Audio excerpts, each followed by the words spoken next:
Wala. Plug and play lang to. Okay, Yan, goods. yung ano lang, ang splicing yan lang ay yung camera Okay. sa likod.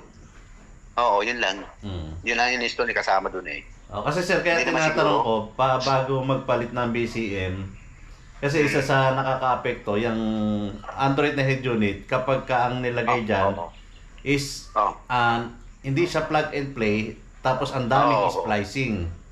Oo. So kahit maglagay tayo ng bagong BCM, yung bagong BCM masisira. na ilalagay mo, sisirain niya din. Tsaka alam mo, duda ako rito sa wiring nito eh. Parang may mga, nakita nung mekaniko, may mga balat-balat parang nasusunog na. Ano yan, sir? Kaya, baka yan eh. Ha? Ano yan, sinundutan na yan, pinatroubleshoot na yan, sinundutan siguro, ng sinundutan, kumbaga, point to point ano na yan eh, troubleshooting. Ang ano Pero yan, hindi na bago nakita. magpalit ng BCM, BCM. need to check Check na the rewiring. harness. Oo, yun ang may kinukontak akong ganun eh. Yung bubulat-latin talaga niya lahat. Dahil napanood ko rin sa YouTube eh, may ganyan pala.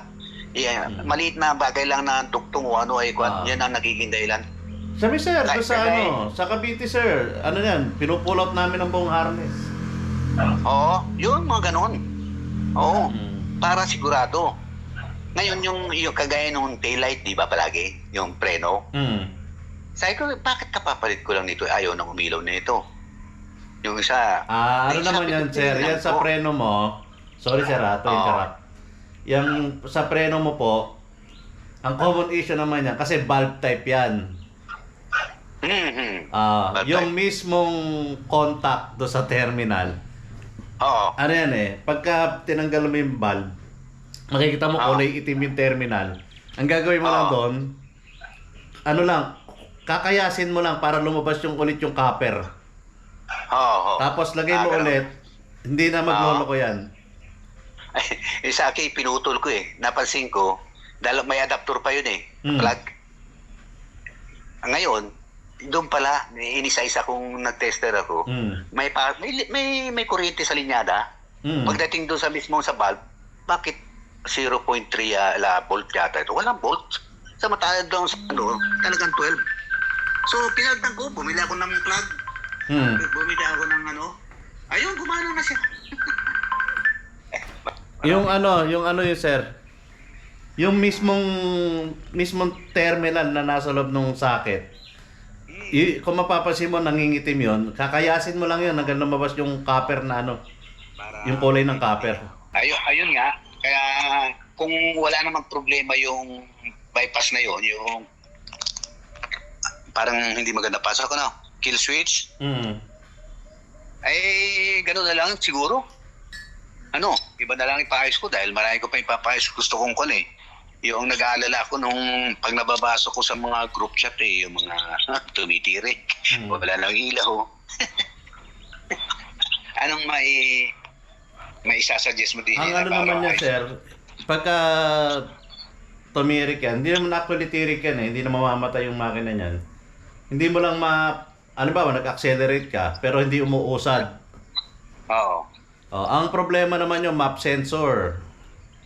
Okay. So, lang naman yun ipapatayin mo lang yung makina, bubunutin mo yung terminal sa map sensor, hipan mo lang siya, tapos balik mo ulit. Pag start mo yan, goods na ulit yun. Yan ang medyo. Putang na yung gumawa na ito, technology na ito. Maria, sabi ko, pwede na pala akong gumawa ng yung mga group chat sir, halimbawa nasa daan ka, may na-encounter ka, tawag ka lang sir. Okay. Bukas ng linya natin, kahit kanino, kahit hindi namin customer, kahit hindi sa amin, basta makatulong lang kami. Yan ang namin eh.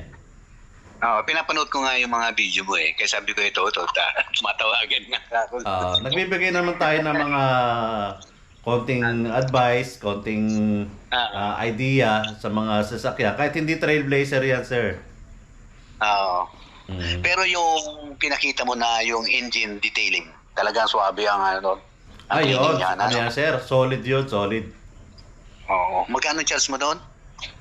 13 yung namin to sir, 13.5 ang labor. 35. No, 13, 1.3. 1.3. 13.5. Anong 1.3? 13,500. Yes. Oh, okay. Oh, lahat na 'yon. Lahat na yan, sir. Package na yan. Oo. Yung kasama yung turbo, ano? Yes. Basta lahat ng external parts sa engine. EGR at saka sa engine lahat, ano? Yes. Oo. May maingay pa dun sa akin sa pag nag-aanong aircon eh. Compressor yata yun. Ano May yan? ingay, Pwedeng, ayoko nung may pwedeng magnetic clutch pulley or pwede yung alternator pulley. Oh, yun. Sige, mapacheck ko kaya sa iyo, ano? Yes, sir. Pagkano dali mo lang, sir, sa sa shop. Kasama yan sa inyo. Pagka sa BCM mo, sir, medyo ano yan eh. Kumbaga, dadaanan natin sa procedure muna. So, mangyayari niyan, kung halimbawa gusto niyo ipagawa, dadalhin mo lang yung BCM tsaka yung computer box, then isasalang natin for backup ng file. Kung uobra, mas better. Pero pagka hindi naman uobra, yun, sasabihin namin sa'yo na kailangan talaga ng programming. Yun din ang sabi sa akin nung ano. Pero sa mahal nung BCM, kita mo 28, 24. May nagbibigay sa akin 24 eh. Sabi ko, papaayos ko na lang itong mga EGR cleaning. Parang kasi hindi ko pa nalilinis ito. Hindi ko naman alam kung anong nature ng kanito, anong pinagmula ng kung anong napaayos nila. Walang history. Oo, wala. Ibig sabihin, yun lang ang concern ko, yung gusto ko mawala yung alarm. So, kung wala naman problema yun, ay ayos naman nai-off ko naman. Wala naman akong problema doon sa ganun. Basta suwabe ang takbo. Yes, ano lang naman yan talaga. Talaga nakakairita kung wala kang kill switch. Oo, ay sus, talagang maya't maya.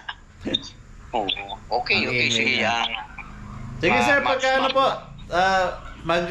tawag lang po kayo, mag-message na po kayo kung ipapadala nyo yung BCM.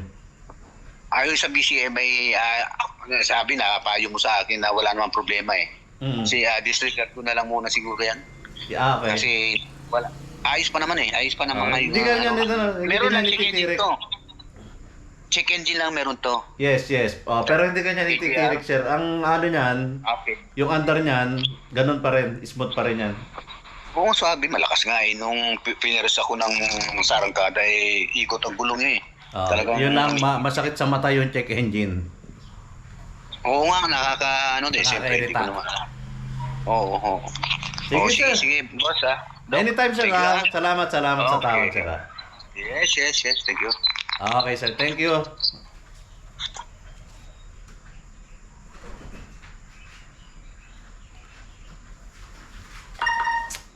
So, yun. Ayun, nakakala nyo, pagka nandito ako sa rest house, nagbabakasyon ako. Hindi po. Nagtatrabaho pa rin tayo dito sa rest house. Sumasagot tayo ng mga tawag din. Naka-online lagi tayo sa GC natin ng Team Autodoc. At syempre, lagi tayo nag-update sa ating team, sa ating mga customers, kung ano mga kailangan nila. Kaya kapag nandito, talagang trabaho pa rin. Hindi po ako nagbabakasyon. Si Autodoc po ay hindi nagpapahinga at walang rest day. So yun po, shoutout po sa inyo lahat. At good morning. Ako'y magkakape muna. Diyan po muna kayo.